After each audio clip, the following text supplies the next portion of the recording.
Conselhos aos professores, pais e estudantes. Capítulo 36. A disciplina cristã.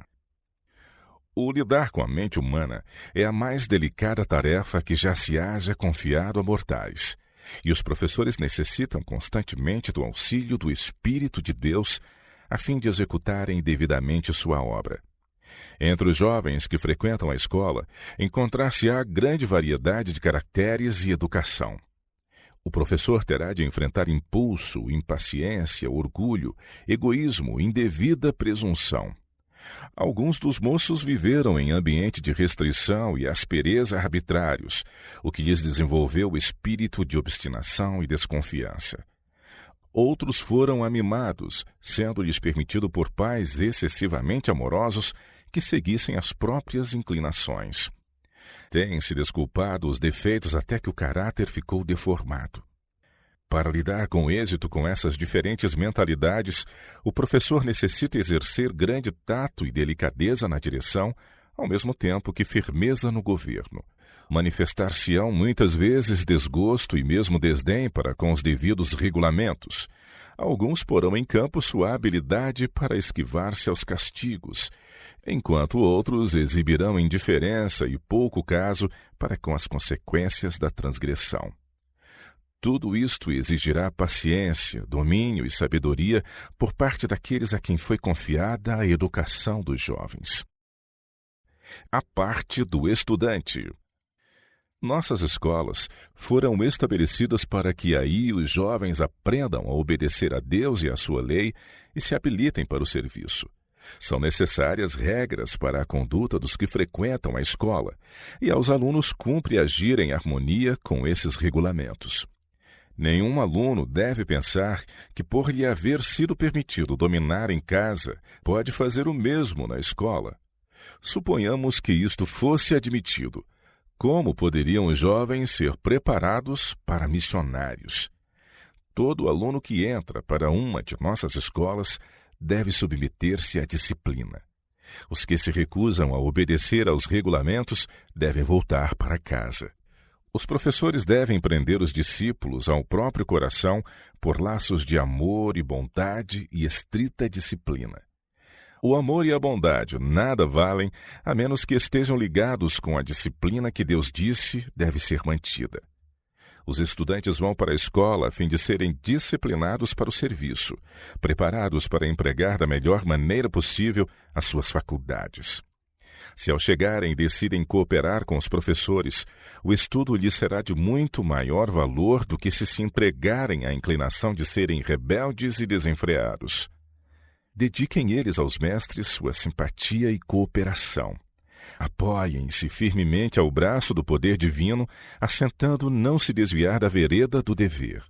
Refreiem os maus hábitos e exerçam toda a sua influência para o lado do direito. Lembrem-se de que o êxito da escola depende de sua consagração e santificação, da santa influência que eles se disponham a exercer. Ponham bem alto a mira, determinando-se a alcançá-la. Quando solicitados a ir de encontro às regras da escola, respondam com um decidido não. A parte do professor. E todo professor tem seus maus traços de caráter a vigiar. Não seja que o inimigo empregue como instrumento para destruir as almas. A segurança do professor reside em aprender diariamente na escola de Cristo. O que aprende nessa escola esconderá em Jesus o próprio eu e lembrar-se-á de que, lidando com seus alunos, está a lidar com uma herança adquirida a preço de sangue. Nessa escola aprenderá a ser paciente, humilde, generoso e nobre. A mão modeladora de Deus imprimirá no caráter a imagem divina.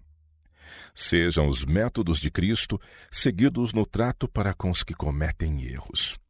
Ações imprudentes, a manifestação de indevida severidade por parte do professor, poderão lançar o aluno no campo de batalha de Satanás.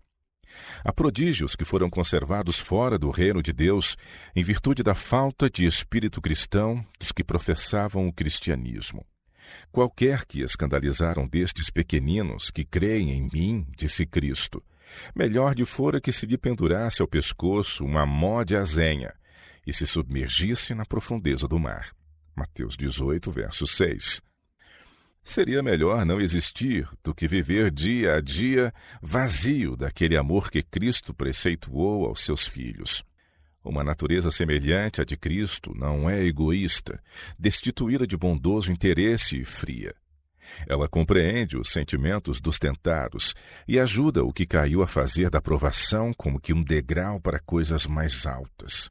O mestre cristão orará pelo aluno em falta e com ele, mas com ele não se zangará. Não falará asperamente ao malfeitor, desanimando assim uma alma em luta com os poderes das trevas. Elevará a Deus o coração em busca de auxílio, e anjos virão para o seu lado a fim de ajudá-lo a alçar a bandeira contra o inimigo. Assim, em vez de pôr o errante além da possibilidade de ser auxiliado, será habilitado a ganhar uma alma para Cristo. Propalar o malfeito. Grande cuidado se deverá tomar quanto a tornar públicos os erros dos alunos. O propalar o malfeito é a todos os respeitos prejudicial ao faltoso e não traz nenhuma influência benéfica para a escola. Nunca é proveitoso a um aluno ser humilhado perante seus colegas. Isto não cura nada, não remedeia nada. Antes faz uma ferida que só traz mortificação. O amor longânimo e benigno não exagerará uma indiscrição às proporções de ofensa imperdoável, nem fará cavalo de batalha de outras faltas.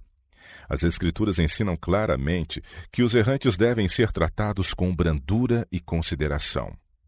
Seguindo-se a devida maneira de proceder, talvez o coração aparentemente endurecido seja ganho para Cristo. O amor de Jesus cobre uma multidão de pecados.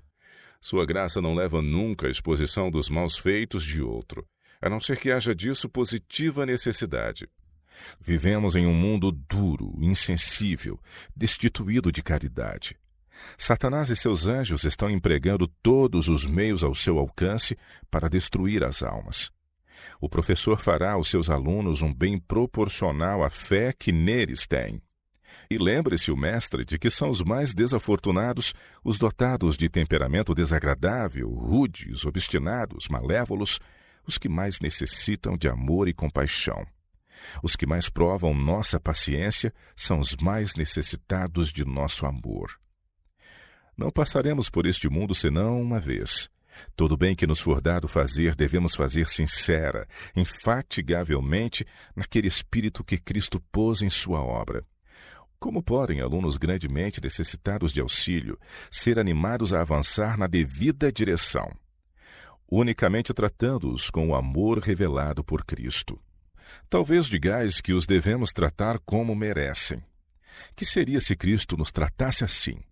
Ele, o inocente, foi tratado como merecíamos, para que nós, caídos e pecaminosos, pudéssemos receber o tratamento merecido por ele.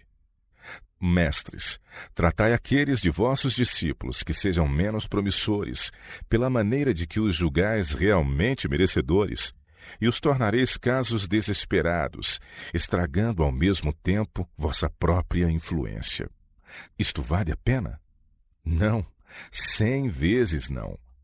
Une aquele que necessita de vossa ajuda o coração pelos laços do amor e do compassivo interesse, e salvareis da morte uma alma, e cobrireis uma multidão de pecados. A expulsão de alunos. Grande cuidado se deve exercer no que respeita à expulsão de alunos. Há ocasiões em que é preciso fazer-se isto. É dolorosa a tarefa de separar da escola a pessoa que instiga os outros à desobediência e à deslealdade. Por amor dos outros alunos, porém, isto se torna por vezes necessário. Deus viu que não fosse Satanás expulso do céu e as hostes angélicas se achariam em constante perigo. E quando mestres tementes a Deus veem que conservar um aluno importa em expor outros às más influências, devem afastá-lo da escola. Grave, todavia, deverá ser a falta que exija tal disciplina. Quando, em consequência da transgressão, Adão e Eva se viram privados de toda esperança, quando a justiça exigia a morte do pecador, Cristo se deu a si mesmo em sacrifício. Nisto está a caridade. não em que nós tenhamos amado a Deus, mas em que Ele nos amou a nós e enviou seu Filho para a propiciação pelos nossos pecados. Todos nós andávamos desgarrados como ovelhas. Cada um se desviava pelo seu caminho, mas o Senhor fez cair sobre ele a iniquidade de nós todos. 1 João 4:10, Isaías 53, verso 6. No trato com os alunos, devem os professores manifestar o amor de Cristo. Sem esse amor, serão ríspidos e autoritários, afugentando as almas do rebanho. Devem ser homens do momento, sempre em guarda contra o próprio eu e aproveitando todo o ensejo de fazer bem aos que se acham sob o seu cuidado. Lembrem-se eles de que cada uma de nossas escolas deve ser um asilo para a rudemente tentada mocidade, asilo em que suas tolices sejam tratadas sábia e pacientemente. Os mestres e os alunos se devem unir intimamente em camaradagem cristã. Os jovens cometerão muitos erros, e o professor nunca se deve esquecer de mostrar-se compassivo e cortês. Nunca deve procurar manifestar sua superioridade. Os maiores dos mestres são os que mais pacientes e bondosos são. Por sua simplicidade e boa vontade de aprender, estimulam os alunos a subir mais e mais alto. Lembrem-se os mestres das próprias faltas e erros, e esforcem-se diligentemente para ser aquilo que desejam, venham os alunos a tornar-se. Em seu trato com os moços, sejam eles sábios e clementes.